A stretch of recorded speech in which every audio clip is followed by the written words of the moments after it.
Laird, you had a run around on the track this morning. What did Mitchy McGovern get up to? Yeah, so he trained away from the main group today. Progressed a bit more of his running, I'm pretty sure. I didn't see too much of it as I was out there training. So I think he's tracking along quite nicely. But as Brett Burton said yesterday, I'm pretty doubtful.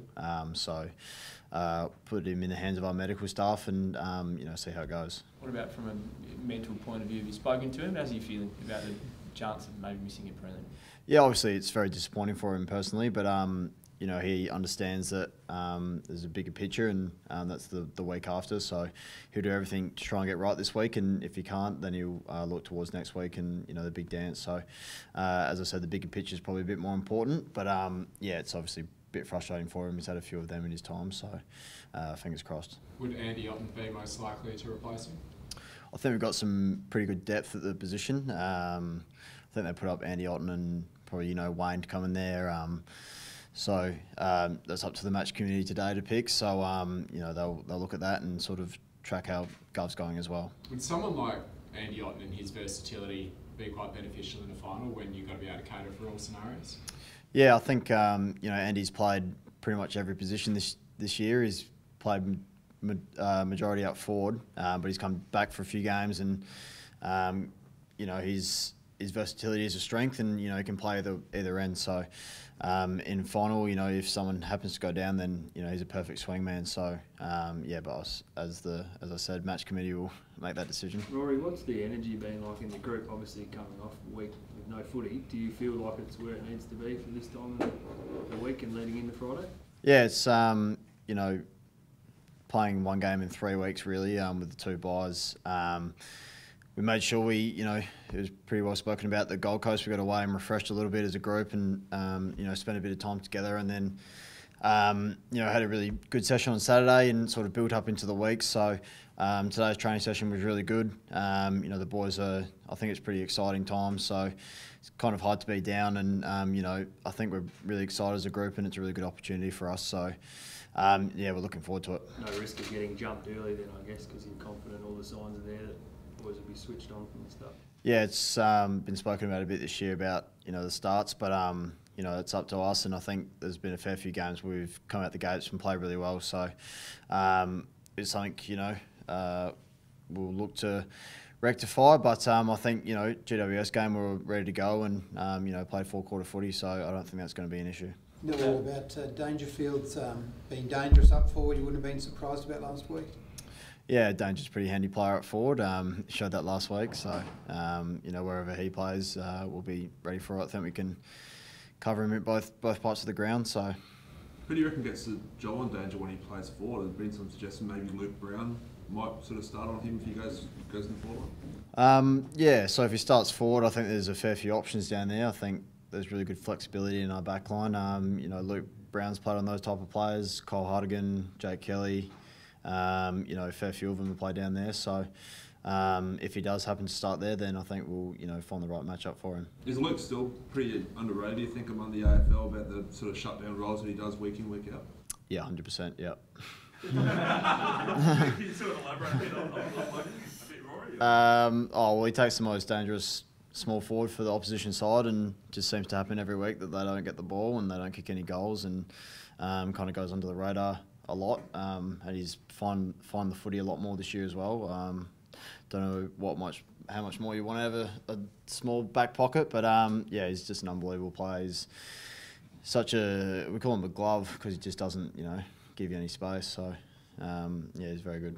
Are you preparing to receive more attention now, given the fact that Brodie Smith won't be out there?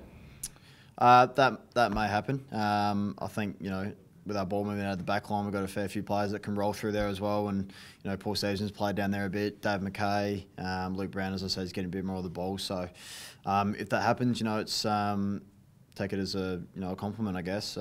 But just there to play my role and make sure the most important thing is getting the win. So I couldn't care how many touches or how much they get into me as long as we win the game. So it's going back a little bit now, but I think it was Matt DeBoer who was running with you against GWS, and you had a fairly quiet game. What did you learn from that match, and how to cope with having the close attention of someone like him? Yeah, so it's something new to me. I haven't really had too much of that. So it's just a matter of making sure that I can do things to help the team out. You know, it's not necessarily all about me, and it's making sure that, you know, we get our structures right and do the things that can help each other out instead of worrying about myself. So you know, it was good for me to learn it, and I can build on that really. You got your own milestone. Any thought this week? No, it's actually, I don't mind it actually, having the 100th in the prelim. I think it's pretty hard to think about yourself when it's such a, you know, big event, and yeah, it's just really exciting just to be playing in that game. So I don't mind it like that. It sort of gets brushed aside, which is nice. Do you think you play your 101st this year too? Fingers crossed, mate. Be a nice 101st to play in. So yeah, I'll see how we go. What about some of the crowd numbers that are being chucked around? It's going to be probably one of the biggest crowds you would have played in at the Adelaide Oval. It's going to be enormous. Yeah, well, it's credit to our fans. I heard the tickets sold out like super quick, and I think the fans all year have been very consistent in coming out to games. I swear we always have 50,000 plus, and we've played in, you know, torrential downpour and about minus 10 degrees out there. So it's just a credit to them. The fans, you know, love what we do, and really appreciate them coming out. So I dare say it's going to be a packed house and not one empty seat. So I'm really looking forward to it. What does that do for you and the players when you're out on the ground? Oh, it makes it a bit more hostile for the opposition, definitely. You know, playing in the first final, it was really loud out there, and just makes it a bit more uncomfortable for them. So, and also gives us a boost, you know, when we do something well, you know, it's so loud. So it's just very enjoyable atmosphere. It's a great ground to play on, and the fans always pack it out. So. Do you think it might be a little bit more hostile for one person on the other team in particular? It's up to the fans to make that decision. Have any of the players been texting him during the week in the build-up? I haven't, but I know some players may have. I'm not sure though. I think we sort of steer clear of that. And Rory, with Smithy at the team, how do you think that'll affect who takes the kick-ins and what you try and do? Because obviously got a pretty unique kick and ability. So what do you think the plan will be there? Yeah, we've got a few blokes who can do that. Luke Brown's been doing a fair bit of it too. But yeah, as you said, Smithy's kick's obviously a weapon of his. So there's a few blokes down there that can do it. It would just be a matter of, you know, making sure they know which kicks to pull off and which ones they look for. So maybe I'll take a few as well. I've got a pretty big kick, so that was sarcasm. Hey Rory, obviously we saw Geelong use a bit of pickle juice last Friday. I don't want Daniel Menzel getting that. Have you guys used pickle juice much in terms of rehab and stuff like that, whether it's during games or during the week? No, it doesn't sound too nice. I haven't tried it personally, but maybe the dietitian's tried it with a couple of the players. But if it works, I guess give it a go. I'm not sure where it comes from. Last time Harry Taylor came with a bit of ham in his sock for JJ, you reckon someone might have a little sausage roll for Tommy Lonergan? Is that what he ate, was it? Sausage roll? No, I don't think so. It'd be pretty hard to carry one of those unless it was in your pants or whatever, but I don't know. Put that one on Twitter. Don't put that on Twitter. Your own journey. I mean, obviously from the rookie draft and whatnot. Yeah, everyone says when you're drafted it's only a number and, you know, it doesn't really matter. But how long did it take for you to actually feel like you belong at this level?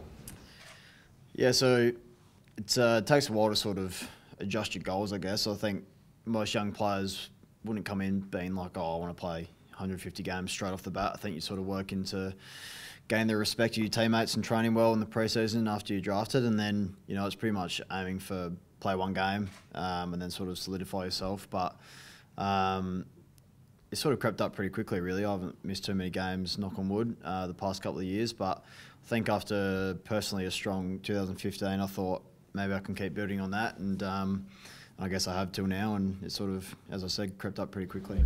What's it say? I mean, you guys won't have a top 10 draft pick, whereas the other three will in their sides. I mean, what's it say about the development and the drafting and the strength of the program, I guess, overall?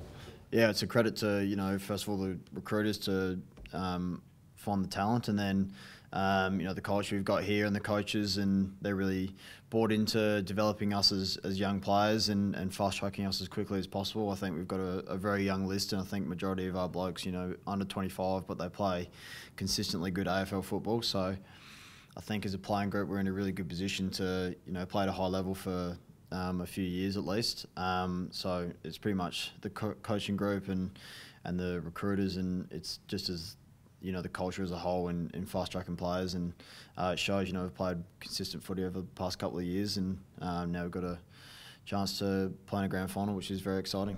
Given where you came from, what would you say to those people that say the rookie list is, you know, not something that needs to be in the AFL anymore? Yeah, I think there's a lot of, you know, successful stories from a rookie list. I think we've had a fair few at this club as well, so I think it's just as important. You know, if you get on the list, then you're a player and you're as equal to everyone else. So I think it's a good thing.